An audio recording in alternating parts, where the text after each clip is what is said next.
Good morning બાળકો. આપણે ધોરણ 8 વિજ્ઞાન પાઠ બીજો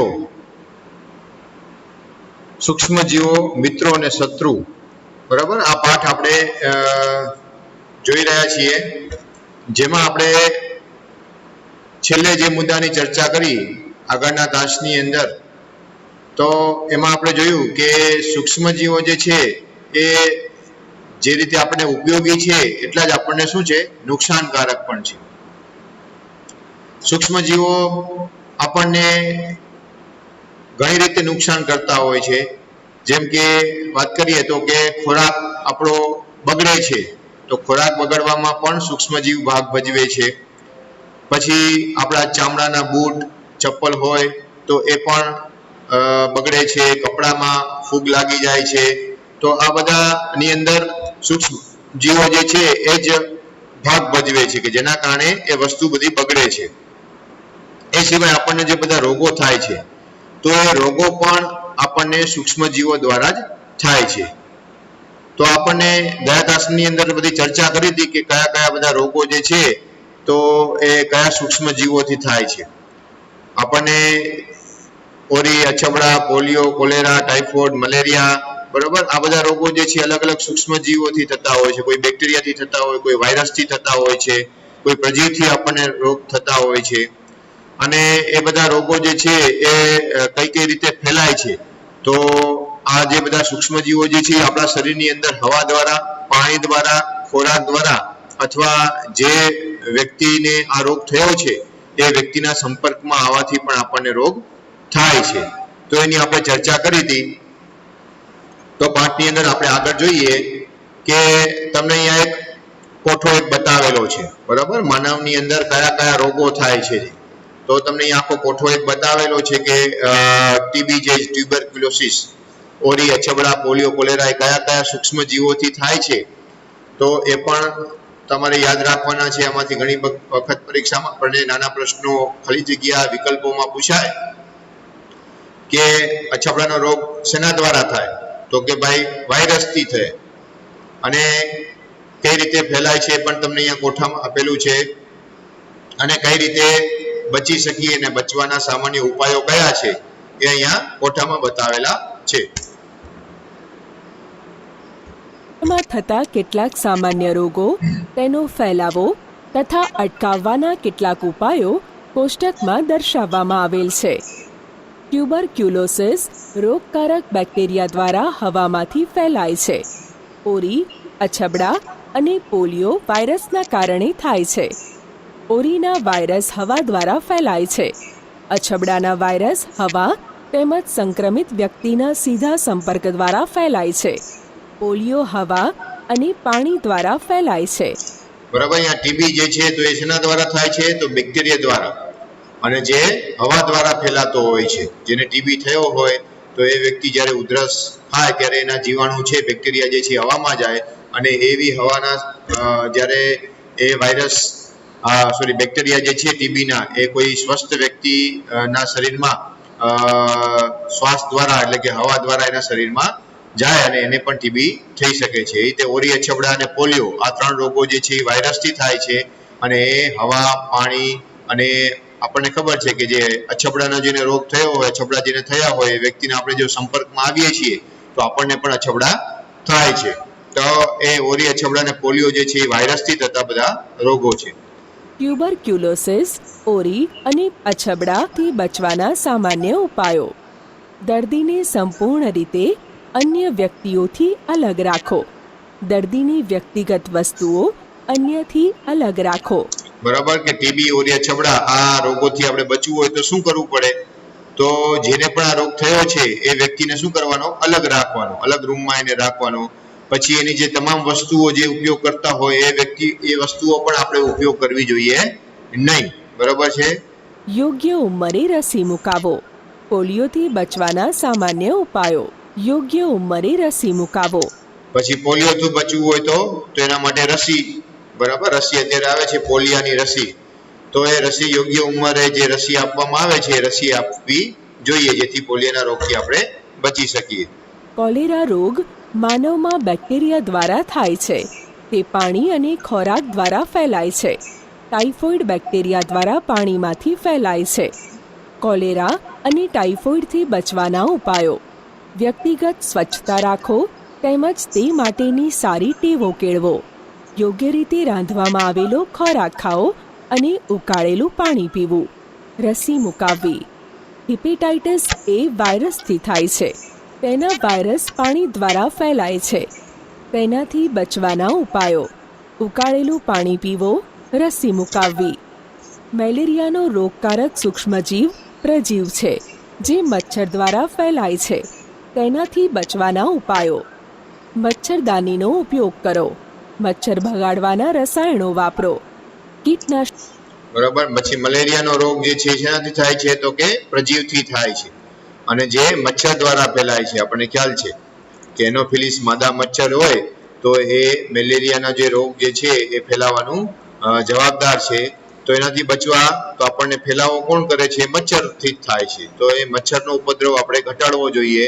એના માટે જે પણ રસાયણો વપરાતા હોય એ વાપરવા. મચ્છરદાનીમાં શું, બરાબર, કીટનાશકનો ઉપયોગ કરવો. તો આ રીતે મચ્છરથી આપણે બચવાનું છે, બરાબર. એટલે મચ્છરોનો આપણે અહીંયા નાશ કરવાનો છે. શકનો છંટકાવ કરો. આજુબાજુ ભરાયેલ પાણીને દૂર કરી મચ્છરને પ્રજનન કરતા અટકાવો. પ્રાણીઓમાં રોગકારક સૂક્ષ્મજીવો. અનેક સૂક્ષ્મજીવો માત્ર મનુષ્ય તેમજ વનસ્પતિમાં જ રોગના કારક નથી, પરંતુ તે બીજા પ્રાણીઓમાં પણ રોગો ઉત્પન્ન કરે છે. બરાબર. જેમ આપણે આગળ બધી ચર્ચા કરી કે અલગ અલગ રોગો જે છે એ મનુષ્યની અંદર જોવા મળે છે. તો એવું નથી કે ખાલી આપણને મનુષ્ય માણસોની અંદર જ રોગો થાય કે વનસ્પતિમાં જ રોગો જોવા મળે છે. એ આપણને પ્રાણીઓમાં પણ રોગ અમુક થતા હોય છે. પ્રાણીઓના જે પણ આ સૂક્ષ્મ જીવો દ્વારા જ થતા હોય છે, બરાબર. બેક્ટેરિયા છે, ફૂગ છે, વાયરસ છે કે જેનાથી પ્રાણીઓની અંદર પણ રોગ જોવા. ઉદાહરણ તરીકે એન્થ્રેક્સ મનુષ્ય તેમજ ઢોરમાં થતો ગંભીર રોગ છે. બરાબર. એન્થ્રેક્સ નામનો રોગ છે તો એ માણસોમાં અને પ્રાણીઓમાં બંનેમાં જોવા મળે છે, બરાબર. જે બેક્ટેરિયા દ્વારા થાય છે. અને શેના દ્વારા થાય છે એન્થ્રેક્સનો રોગ? તો યાદ રાખજો, બેક્ટેરિયા દ્વારા થાય છે. બેસિલસ એન્થ્રેસિસ નામના બેક્ટેરિયાથી. રોબર્ટ કોચે 1876માં બેસિલસ એન્થ્રેસિસ નામના બેક્ટેરિયાની શોધ કરી જે એન્થ્રેક્સ રોગ ઉત્પન્ન કરે છે. ઢોરમાં ફૂટ અને માઉથ ડિસીઝ વાયરસ દ્વારા થાય છે. વનસ્પતિમાં રોગકારક સૂક્ષ્મજીવો. અનેક સૂક્ષ્મજીવો ઘઉં, ડાંગર, બટાટા, શેરડી, સંતરા, સફરજન વગેરે વનસ્પતિઓમાં રોગના કારક છે. બરાબર. જે રીતે પ્રાણીઓમાં રોગો થાય એ રીતે વનસ્પતિમાં પણ રોગ જોવા મળે છે. જે ઘઉંના પાક, ડાંગરનો પાક, બટેકા હોય, શેરડી, સંતરા કે સફરજન, આ બધાની અંદર રોગો જોવા મળે છે. એ પણ બધા સૂક્ષ્મજીવો દ્વારા થાય. રોગના કારકો પાકના ઉત્પાદનમાં ઘટાડો કરે છે. કોષ્ટકમાં કેટલાક વનસ્પતિ રોગ દર્શાવવામાં આવેલા છે. કેટલાક રસાયણોનો ઉપયોગ કરવાથી આ સૂક્ષ્મજીવો પર નિયંત્રણ લાવી શકાય છે. લીંબુમાં સાઇટ્રસ કેન્કર રોગ બેક્ટેરિયા દ્વારા થાય છે. બરાબર. જેમ પ્રાણીઓમાં રોગની વાત કરી, મનુષ્યમાં આપણે અલગ અલગ રોગો જે છે એના માટે કયા જવાબદાર સૂક્ષ્મજીવો છે એની ચર્ચા કરી. એ રીતે વનસ્પતિમાં પણ જે રોગો જે છે જેમ કે સાઇટ્રસ કેન્કર, તો એ બેક્ટેરિયા દ્વારા થતો રોગ છે, બરાબર છે. એ રીતે બીજો ઘઉંનો રસ્ટ આવે છે, ભીંડાનો પિત્ત, બરાબર, જેને ઓકરા કહેવામાં આવે. આ બધા રોગો જે છે બધા સૂક્ષ્મજીવો દ્વારા વનસ્પતિમાં થતા થાય છે. સાઇટ્રસ કેન્કર રોગ હવા દ્વારા ફેલાય છે. ઘઉંનો રસ્ટ ફૂગ દ્વારા થાય છે. તે હવા અને બીજ દ્વારા ફેલાય છે. ઘઉંનો રસ્ટ છે જે એ ફૂગથી થતો રોગ છે, બરાબર. હવા, બીજ દ્વારા એ ફેલાય છે.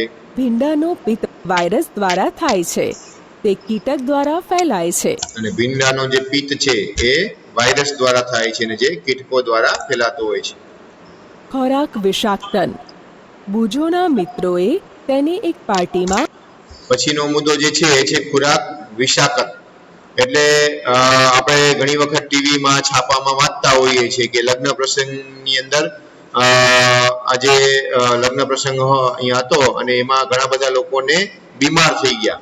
જેને ફૂડ પોઈઝનિંગ જેને કહેવામાં આવે છે, બરાબર. આપણે સાંભળતા હોઈએ છીએ ટીવીમાં, છાપામાં ઘણી વખત સમાચાર સાંભળતા હોઈએ છીએ કે એમને દવાખાને બધાને દાખલ કરવા પડ્યા. તો અમુક વસ્તુ શું થાય તો કે જેમ ખાસ કરીને જે મીઠાઈ હોય, બરાબર છે, એમાંય પણ દૂધને લગતી જે મીઠાઈ હોય ને એ ઘણી વખત અંદર સૂક્ષ્મ જીવોને કારણે શું થઈ જાય, બગડી જાય. અને એવો જો ખોરાક ખાવામાં આવે, બગડેલો ખોરાક, તો એનાથી આપણને ફૂડ પોઈઝનિંગ થઈ શકે છે, બરાબર. આમંત્રિત કર્યો. ત્યાં તેણે અનેક પ્રકારના ભોજન આરોગ્યા. ઘરે પહોંચીને તેને ઉલટી થવા લાગી. તેને હોસ્પિટલમાં લઈ જવામાં આવ્યો. ડોક્ટરે જણાવ્યું કે તેને ખોરાક વિષાક્તન થવાના કારણે આ પરિસ્થિતિનું નિર્માણ થયું છે. પહેલીને આશ્ચર્ય થયું કે ખોરાક વિષ કેવી રીતે બની શકે છે. ખોરાક વિષાક્તન સૂક્ષ્મજીવો દ્વારા દૂષિત કરવામાં આવેલા ખોરાક દ્વારા થાય છે. ક્યારેક ક્યારેક વિષકારક પદાર્થ ઉત્પન્ન થાય છે જે ખોરાકને વિષયુક્ત બનાવી દે છે, જેનો આહાર તરીકે ઉપયોગ કરવાથી વ્યક્તિ ગંભીર બીમાર થઈ જાય છે અથવા ક્યારેક તો તેનું મૃત્યુ પણ થઈ શકે છે. આથી ખોરાકને દૂષિત થતો અટકાવવો જોઈએ.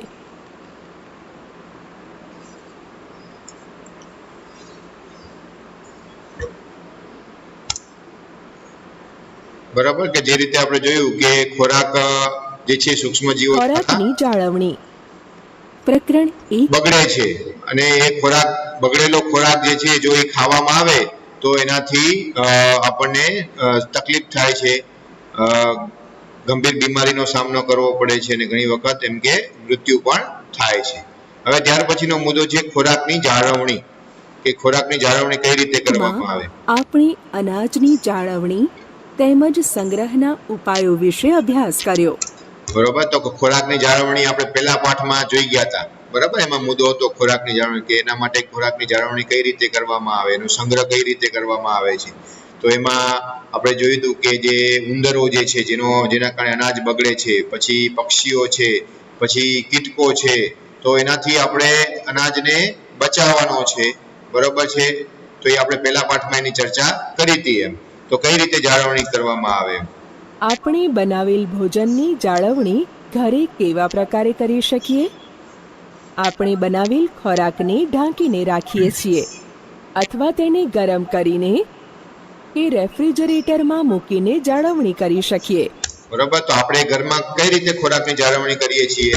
તો આપણે ખોરાક રાંધેલો હોય તો આપણે એને ઢાંકીએ છીએ કે જેથી અંદર માખી કે વસ્તુ ન બેસે અંદર ઉપર, એટલે ઢાંકીને રાખીએ છીએ. દૂધની અંદર આપણે ઉકાળેલું દૂધ હોય તો આપણે એને શું કરીએ, ગરમ કરીએ છીએ કે જેથી એની અંદર રહેલા સૂક્ષ્મજીવો શું થઈ જાય, નાશ પામી જાય. પછી લાંબો સમય સાચવવો હોય તો આપણે એને ફ્રીજમાં મૂકીએ છીએ કે જેથી ખોરાક બગડે નહીં. આ રીતે આપણે આપણા ઘરની અંદર ખોરાકની જાળવણી કરીએ છીએ. તમે જાણતા હશો કે ખુલ્લા સ્થાને કે ભેજવાળી જગ્યાએ રાખેલ બ્રેડ ઉપર ફૂગ આક્રમણ કરે છે. સૂક્ષ્મજીવો આપણા ખોરાકને દૂષિત કરે છે. દૂષિત ખોરાકમાંથી વાસ આવવા લાગે છે. તેનો સ્વાદ પણ ખરાબ થઈ જાય છે તથા રંગરૂપમાં પણ પરિવર્તન આવી શકે છે. કે આપણે ખબર છે કે જ્યારે સૂક્ષ્મજીવો કોઈ ખોરાકને બગાડે છે, બરોબર છે, ત્યારે શું થાય તો કે એ ખોરાક જે છે એનો સ્વાદ બદલી જાય, એમાંથી વાસ આવવા માંડે છે, બરોબર છે, એનો રંગરૂપ એમ કે બદલી જાય છે. શું ખોરાકનું દૂષિત થવું તે એક રાસાયણિક પ્રક્રિયા છે? ખોરાકમાં રહેલા કાર્બોદિતનું સૂક્ષ્મજીવો રાસાયણિક પ્રક્રિયા દ્વારા વિઘટન કરી alcohol, lactic acid, propionic acid, butyric acid વગેરે બનાવે છે. સૂક્ષ્મજીવો દ્વારા ભોજનમાં રહેલી ચરબીનું વિભાજન થઈ ગ્લિસરોલ અને ફેટી એસિડ બને છે. ખોરાકમાં કાર્બનિક એસિડ ક્ષારો સ્વરૂપે રહેલા હોય છે જેને સૂક્ષ્મજીવો રિડક્શન કરી આલ્કલાઇન બનાવે છે. આ જ રીતે પ્રોટીનનું પણ વિઘટન સૂક્ષ્મજીવો દ્વારા થાય છે. કેટલાક પ્રોટીનના વિઘટનથી ખૂબ જ ખરાબ દુર્ગંધ આવે છે જે હાઇડ્રોજન સલ્ફાઇડ અને એમોનિયા ઉત્પન્ન થવાથી આવે છે. પહેલીએ કેટલીક કેરીઓ ખરીદી, પરંતુ તેણે ઘણા દિવસો સુધી તેને ખાધી નહીં. પછી તેણે જોયું તો તે બગડી ગઈ હતી, પરંતુ તે જાણતી હતી કે તેની દાદી દ્વારા બનાવવામાં આવેલ કેરીનું અથાણું લાંબા સમય સુધી બગડતું નથી. બરાબર કે એમાં તમે જોયું કે પહેલી એ શું કર્યું, ખરીદ્યું, કેરી ખરીદી. હવે એ કેરી જ્યારે ખરીદી પછી એને કેરી ઘણા સમય પછી ખાધી નહીં ત્યાં સુધી, તો શું થયું, જ્યારે ખાવાનું માટે એને ખોલ્યો બોક્સ, તો એ કેરી એમાં બધી બગડેલી જોઈ. પણ એની દાદીએ જે કેરીનું અથાણું બનાવ્યું હતું, બરાબર છે, તો એને જોયું તો કે એ બગડી નહોતું. એનું શું કારણ એમ? તો આપણે ખોરાકને બગડતો અટકાવવા માટે એવા ઘણા બધા ઉપાયો કરીએ છીએ. બરાબર કે આપણે અથાણા બનાવીએ તો અથાણાની અંદર શું કરીએ, તેલનો ઉપયોગ કરવામાં આવે છે. બરાબર, તેલ જો એના પૂરતા પ્રમાણમાં તેલ ઉપયોગ કરવામાં આવે તો એનાથી ખોરાક બગડતો નથી. પછી મીઠાનો પણ ઉપયોગ કરવામાં આવે છે કે જે મીઠાની અંદર રાખેલી વસ્તુ, જેમ કે આપણા ઘરની અંદર આપણે ખાટી આંબલીનો ઉપયોગ કરીએ છીએ. બરાબર, એ આંબલી લાંબા સમય સુધી સાચવી રાખવી હોય તો એને મીઠામાં ભેળવીને રાખતા હોય છે.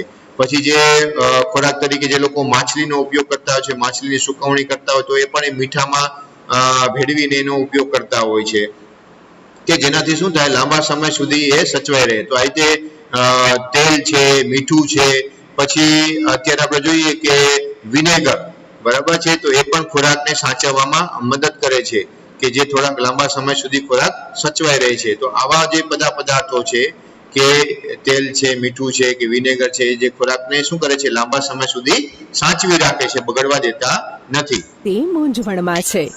પહેલીના દાદી દ્વારા બનાવવામાં આવેલ કેરીનું અથાણું લાંબા સમય સુધી બગડતું નથી, કારણ કે અથાણાને સૂક્ષ્મજીવોના આક્રમણથી રક્ષણ આપવા માટે જાળવણીની કેટલીક પદ્ધતિઓનો ઉપયોગ કરીએ છીએ. ચાલો આપણે ખાદ્ય પદાર્થોની જાળવણીની કેટલીક પદ્ધતિઓનો અભ્યાસ કરીએ.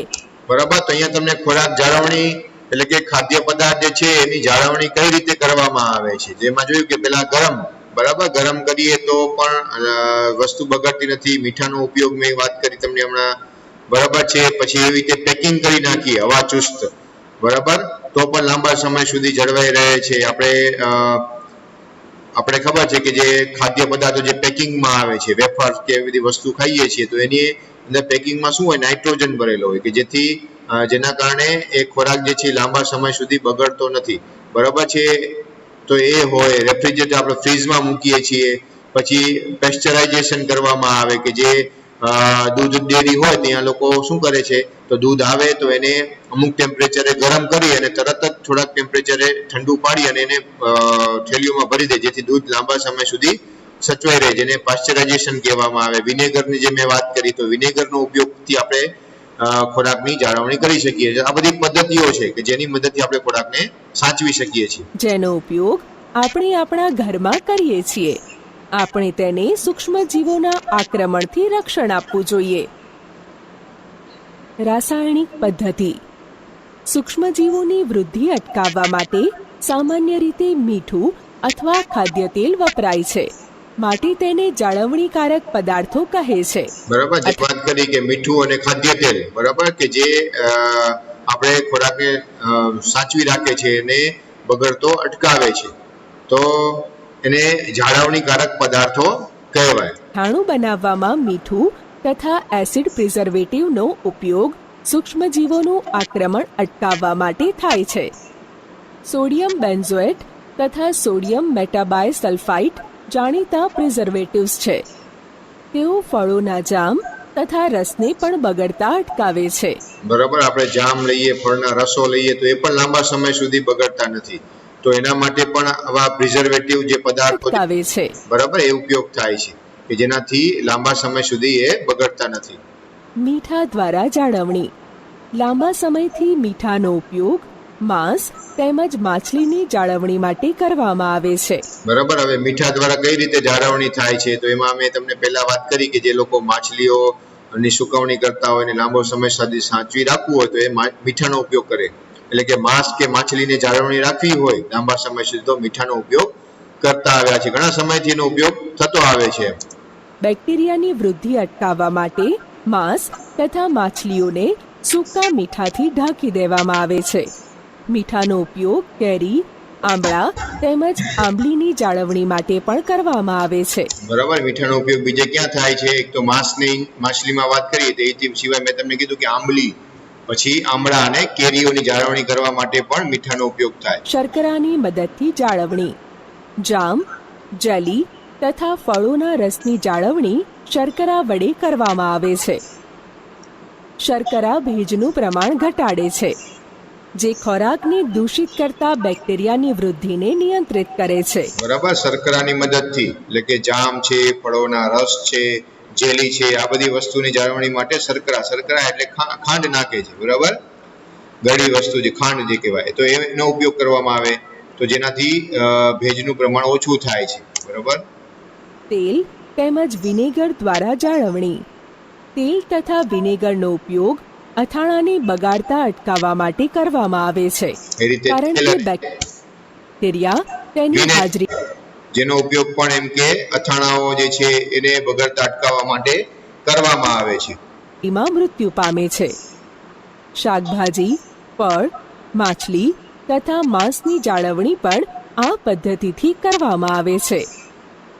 ગરમી તેમજ ઠંડીથી સારવાર. તમે તમારી મમ્મીને દૂધ ગરમ કરતા જોયા હશે. ગરમ કરવાથી અનેક સૂક્ષ્મજીવો નષ્ટ થઈ જાય છે. આ પ્રકારે આપણે ખોરાકને રેફ્રિજરેટરમાં મૂકીએ છીએ, કેમ કે નીચું તાપમાન સૂક્ષ્મજીવોની વૃદ્ધિને અટકાવે છે. બરાબર. કે આપણે ઘરે દૂધ ગરમ કરીએ છીએ તો એમાં શું થાય, સૂક્ષ્મજીવો મરી જાય. બરાબર છે. અને પછી આપણે ફ્રીજમાં મૂકીએ છીએ, જેનાથી કારણે ટેમ્પરેચર નીચું હોવાને કારણે શું થાય, સૂક્ષ્મજીવો પોતાની વૃદ્ધિ કરી શકતા નથી. બરાબર. અને ખોરાક જે છે એ સચવાઈ રહે છે. બુજોને આશ્ચર્ય થયું કે કોથળીઓમાં આવતું દૂધ કેમ બગડતું નથી. તેની મમ્મીએ બતાવ્યું કે આ દૂધ જીવાણુ રહિત એટલે કે પેસ્ચ્યુરાઇઝ્ડ છે. પેસ્ચ્યુરાઇઝેશન એટલે શું? પેસ્ચ્યુરાઇઝ્ડ દૂધને ઉકાળ્યા વગર વાપરવામાં આવે છે, કારણ કે તે સૂક્ષ્મજીવો રહિત હોય છે. તેના માટે દૂધને 70°C તાપમાને 15 થી 30 સેકન્ડ માટે ગરમ કરવામાં આવે છે અને પછી તરત જ ઠંડુ કરીને તેનો સંગ્રહ કરી દે છે. બરાબર. કે જે આપણે વાત કરી કે પેસ્ચ્યુરાઇઝેશન, તો એ દૂધની અંદર આપણે દૂધની થેલીઓ જોઈએ છીએ તો એમાં દૂધ બગડતું નથી. એનું કારણ શું છે, તો એને પાશ્ચરાઇઝ કરવામાં આવે છે. તો એ શું છે, કઈ રીતે પદ્ધતિ છે, તો એમાં જોઈએ કે જે ડેરીની અંદર જે દૂધ આવે છે એ દૂધને શું કરે, સૌથી પહેલા 70°C તાપમાને શું કરે, ગરમ કરે 15 થી 30 સેકન્ડ સુધી. અને ગરમ કરી એને તરત જ શું કરી દે, ઠંડુ પાડી દે અને એને પછી એને સંગ્રહ કરી લે, એને ભરી લેવામાં આવે, જેને પાશ્ચરાઇઝેશન કહેવામાં આવે છે. આવું કરવાથી સૂક્ષ્મજીવોની વૃદ્ધિ અટકી જાય છે. આ પ્રક્રિયાની શોધ લુઈ પાશ્ચર નામના વૈજ્ઞાનિકે કરી હતી. બરાબર. અને આ શોધ કોને કરી હતી, તો યાદ રાખજો, લુઈ પાશ્ચર નામના વૈજ્ઞાનિકે. એટલે એનું પાશ્ચરાઇઝેશન જેને કહેવાય, પાશ્ચરાઇઝ કર્યું કહેવાય. બરાબર. આથી તેને પેસ્ચ્યુરાઇઝેશન કહે છે.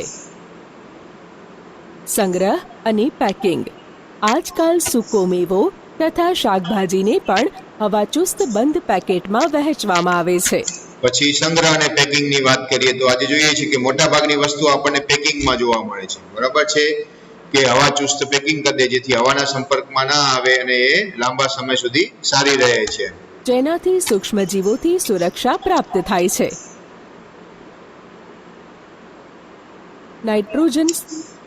તો આજે આપણે અહીંયા સુધી રાખીએ.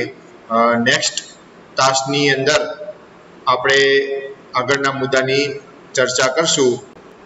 નાઇટ્રોજનનું સ્થાપન કઈ રીતે થાય છે તે એની વાત આપણે નેક્સ્ટ પીરિયડમાં કરશું. Okay, thank you.